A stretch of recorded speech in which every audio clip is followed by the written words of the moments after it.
They've come from the four corners of the globe to see them sign on the dotted line. Colombia's government and the Farc rebellion penning a deal this Monday to end the continent's longest-running conflict. Perhaps with it, the end of Che Guevara-style Marxist guerrilla movements in Latin America. We'll see. Perhaps, because first off, Colombians must approve the deal. They vote next Sunday in a referendum. The opposition, led by hawkish former President Alvaro Uribe, thinks President Santos is rewarding war crimes with impunity. The arguments for and against compromise are strong. Then there's the root cause and the effects of the conflict: poverty, the exploitation of peasants. They've often turned to the drug trade.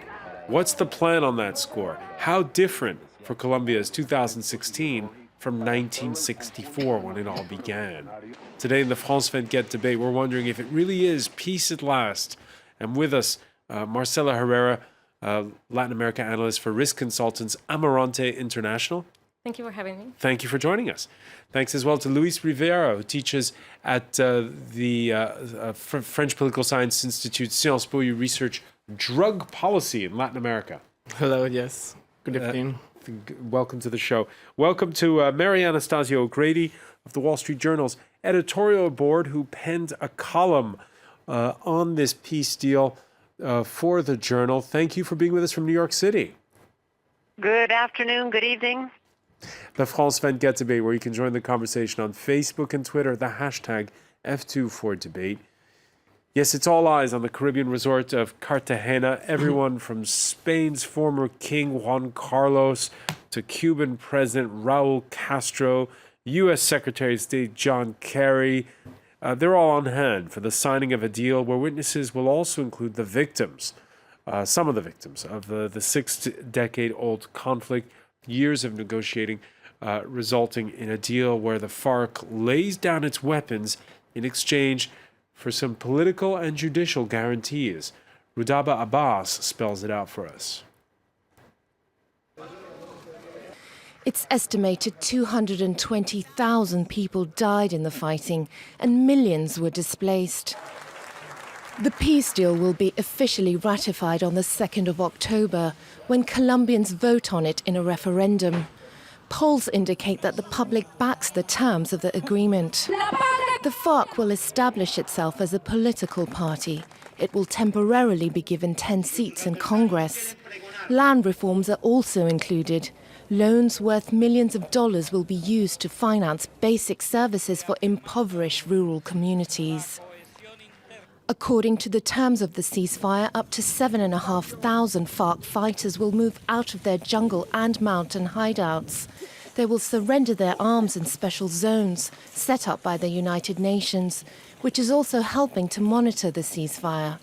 In December last year, the two sides declared the creation of special courts to judge crimes committed during the conflict. Those responsible for massacres, torture and rape could face up to 20 years in prison. But an amnesty will be granted for so-called political crimes.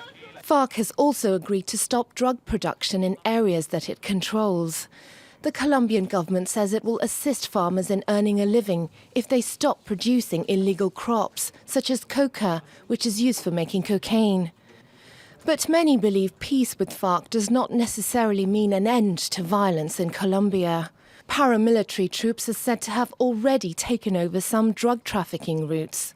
A new challenge for the government, which is the closest ally of the United States and the largest aid recipient in the war on drugs. All right, there's the nitty-gritty of it. And when this deal became public, Luis Rivera, it was a bit of an eye-opener. Now, some of those staying away, for instance, from this signing ceremony is the head of Human Rights Watch, saying there's a little bit too much when it comes to too much leniency, too much amnesty for so-called political crimes.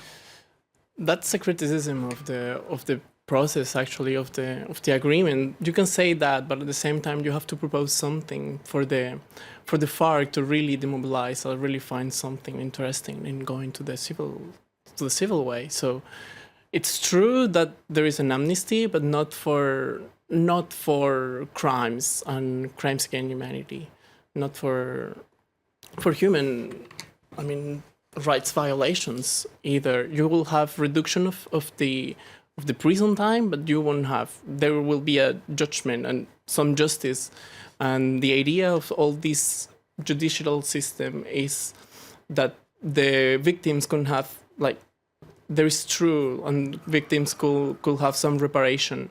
So yes, that's a point of view, but at the same time they did a good job trying to find a way that will be because good let's take it from the sides. top, because there had been contacts made over the years, but the serious negotiations, stop and start, begin in 2009, really, and then in 2000, and then 4 years ago, there's this official open process that begins.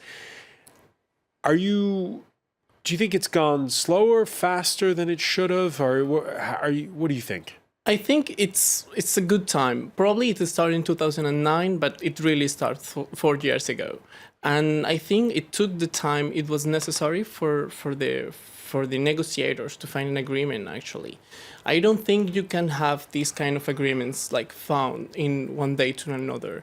And we had kind of these also processes before in the past. And for example, the last agreement with the Farc in 2000 from 1998 to 2002, it was like it is still open for 4 years and nothing happened at that time. So here you have 4 years, but you have finally an agreement that will solve the problem. What made it? What made? I'll put it to you, Marcelo Herrera. What made it right? Why was there an agreement now? What made the timing right? Well, because there was the willing of the Farc and the government to reach an agreement. First of all, in the last failed negotiations during the Pastrana government, the Farc, they didn't have the will to really put down the arms. And also the government today, like the Santos government, he had the... And you think there really... Sorry, I'm going to interrupt on this. You really think there is the will, because the Farc rebellion is spread out over a huge, sprawling area of jungle in Colombia, and the fear many have is that there are local leaders who won't necessarily heed the call. Well, it's just that no, it's different, because the Farc, they are present in all Colombia, but today they don't have the same power that they had in 8 years ago. And also the Farc, the organization of the Farc, they are kind of a vertical organization. So it is, of course, there will be some leaders that will not agree, and they will not agree, that they will seek to not put down the weapons, and they will probably continue to operate illegal activities. But there's an estimated that the bulk of the Farc members, they will really... Why is the Farc weaker than it was 8 years ago? Because there was a strategy from the government, from the previous government, that was put in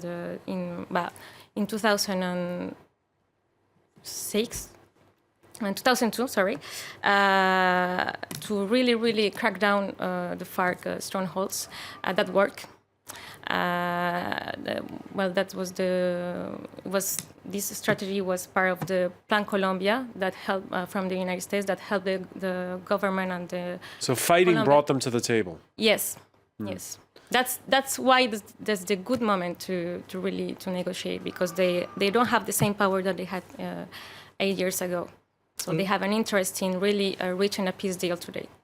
And I would like to complete on this point is that at the same time the Colombia plan, so that was found by the United States, could support this military strategy that the Colombian government had to defeat Farc, and at the same time they improved the judicial system.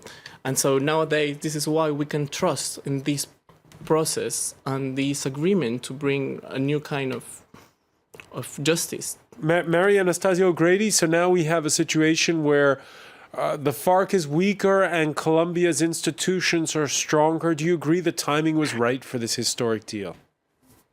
Well, thank you. I think it's preposterous to suggest that the reason this is happening is because the FARC is weaker than it was 8 years ago. In fact, what happened is that the President Santos, decided he was going to negotiate with them. When he made that announcement, he said that they would not get impunity. And he said there would be a referendum which would go point by point to allow the Colombians to decide on various aspects of the deal whether they should vote on it. A referendum requires a 50% turnout of the country. And you can go down a very long checklist of promises that Santos made to the Colombian people when he announced the negotiations. And by the way, they were going on for almost a year before he announced them. In fact, he told Colombian people all during that time that he would never negotiate with them until they laid down their weapons. And secretly, he was bringing them one by one to Havana to do these negotiations. So there's a very low trust level of the president. He's very unpopular. And he's very unpopular, but polls suggest that he's going to win that referendum next Sunday. Yeah, well, I can explain that to you. But when he got to the table, to negotiate, he found that the FARC was not going to give him not even one concession. They have not given one concession. They said from the very beginning, we will not spend one day in jail, and they will not spend one day in jail. They still hold child soldiers, thousands of them, and that's a crime against humanity. If an African dictator does that, the guy is run down by the UN and the human rights organizations. The FARC still has child soldiers. They have billions of dollars in drug trafficking profits, none of which they are going to put up for reparations. So after this is all done, the president's going to turn around and tell law-abiding Colombians that they have to pay higher taxes in order to pay for it. And, the most outrageous all right, so thing explain to us then why the polls suggest the referendum is going to win. Well, I will explain two things. One, the president is openly buying votes by going to different, and he did this in Barranquilla not too long ago, by going to different areas of the country and telling people, if you vote for this, you're going to get more federal funding or national government funding to your area. Secondly, he talks about it being a completely transparent agreement. How many Colombians do you think have read the 297 pages of details in this, which, by the way, include things like giving the FARC weapons and training in order to enforce their own agreement? These are people who have been indiscriminately killing civilians for years, and now they're all of a sudden going to be given weapons to enforce the agreement. That's a little difficult to accept. And then also, he's had a huge budget where he can run consistent advertising on all the television stations telling people to vote in favor of this agreement, which, as I said, most people will not have read. And he worded the question in such a way that the High Court told him that he couldn't word the question that way, and he worded the question that way anyway. All right, Luis Rivera, let me bring in Luis Rivera on this.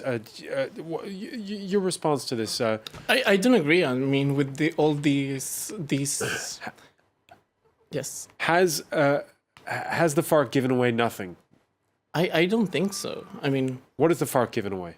They are giving away all this power they have. Actually, the FARC is why do you explain that the FARC is still alive today? And it's because they have money and they have a very good hierarchical infrastructure. You can agree or not with the FARC. I don't agree with the FARC, but it's real that they have a really good organization and they have money from drug trafficking. So they are giving away all they have. And today, I don't agree with with the things we are saying, that probably that the people didn't read 300 pages. I mean, this is the role of the media, to make these 300 pages available for people and to be transparent on what they are saying. And the problem with all this campaign against the referendum is that they are saying a lot of things that are not true. For example, they say that the president is buying votes. That's illegal. If there is some proof, we should go to the courts And the thing is that the court, and also the court didn't say that he couldn't propose the question of the referendum. He said probably the question is not the best, but he has the capacity to do this. I mean, he's in all his power. So this is not this is not a question of me saying if we have to agree or not with the agreement. It's me saying that you cannot lie on television and you cannot say untrue things, false things on television, because this provokes people like to act in a violent way too. But how many times has the president said, I mean, you can see the clips where he said, for example, they say they're saying that they're going to get seats in Congress. Absolutamente falso. And then you go and see that he's giving seats in the Congress. All right, but those are campaign promises. Yes, that he made. that's political. So to accuse me or people who are on the no side of lying, I think is dishonest on your part. They're not what lying. did He went President to Uribe Barranquilla say? and he told the people in Barranquilla that if they voted yes, he would direct government funds to their community. Now, you I can encourage say you that's to not go to the vote court with these proposals because that's illegal. I encourage you really to go to the well, court in I Colombia. encourage you to go listen to him in Barranquilla I'm and listen listening to to him him. making that statement. He made that statement. There's not a question about that. It's not to say that it's a lie. It's on film. Very briefly, because we have to go to the break. Marcela Herrera, the agreement as it stands now, is the government caving in? Sorry? Is the government caving in to the FARC? I think that there is like a lot of experts say that it's an imperfect agreement, but it's a good agreement for Colombian people if they want to really end up the war with the FARC. So it's an imperfect agreement because there are some issues, as highlighted by Human Rights Watch, regarding impunity. But it's a good agreement.